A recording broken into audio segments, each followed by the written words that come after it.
భద్రాద్రి జిల్లా బోర్గంపాడు మండలంలోని సారపాక మేజర్ గ్రామ పంచాయతీ పరిధిలోని రోడ్ల దయనీయ స్థితిపై బీఆర్ఎస్ శ్రేణులు ఆగ్రహం వ్యక్తం చేశారు.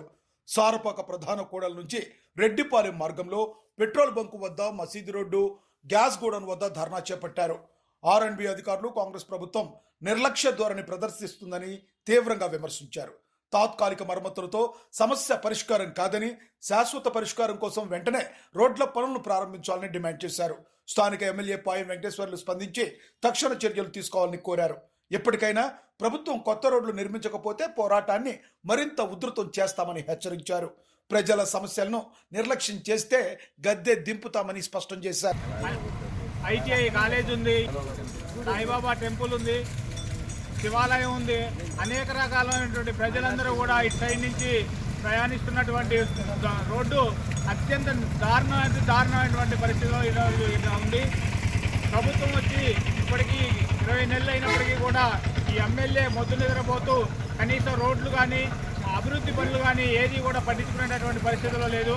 అదే గత బీఆర్ఎస్ ప్రభుత్వం హయాంలో మా రేఖాకాంతారావు గారు ప్రతి రోడ్డు కూడా కొత్త రోడ్లు నిర్మించి ఏదన్నా ఎప్పుడన్నా ఇటువంటి పరిస్థితులు ఉన్నప్పుడు ఐటీసీతో మాట్లాడి ఎమ్మటే ఇమీడియట్లీగా వర్షం వచ్చినా కానీ వర్షాకాలంలో కానీ ఎమ్మటే రోడ్లే బాగు చేయించినటువంటి పరిస్థితి. గత 10 సంవత్సరాలు బీఆర్ఎస్ ప్రభుత్వంలో ఏ ఒక్క రోడ్డు కూడా ఇటువంటి దయనీయ పరిస్థితి లేదు. కానీ ఈ గవర్నమెంట్ వచ్చి 20 నెలలు అయినా కానీ మనం చూస్తూ ఉన్నాం. మెయిన్ జాతీయ రహదారి అయినటువంటి రెడ్డిపాలెం వెళ్ళే రూట్లు, బోర్గంపాడు రూట్లో కూడా ఎటువంటి పరిస్థితి ఉందో ప్రతి ఒక్కళ్ళు కూడా చూస్తూనే ఉన్నారు. తెలుగు రెండు రాష్ట్రాలకి అనుసంధానమైనటువంటి రోడ్లు కూడా అది అత్యంత దారుణమైనటువంటి పరిస్థితి ఉంది.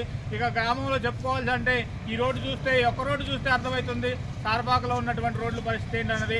ఇప్పటికైనా ప్రభుత్వం, ఎమ్మెల్యే గారు మొద్దు నిద్ర వెన్నాడి ఇప్పటికైనా గ్రామ ప్రజల యొక్క అవస్థలను మరి పరిగణలోకి తీసుకొని ఇమ్మీడియట్లీగా ఈ రోడ్లు కనుక మరమ్మతులు చేసి తర్వాత కొత్త రోడ్లు కనుక శాంక్షన్ చేయకపోతే ఈ ఆందోళన ఇక్కడితో ఆగదు. భవిష్యత్తులో ఉన్నటువంటి మిగతా గవర్నమెంట్ దిగిపోయేంత వరకు కూడా ఈ యొక్క ఆందోళన ఉధృతం చేస్తామని చెప్పి జై కేసీఆర్, జై కేటీఆర్, జై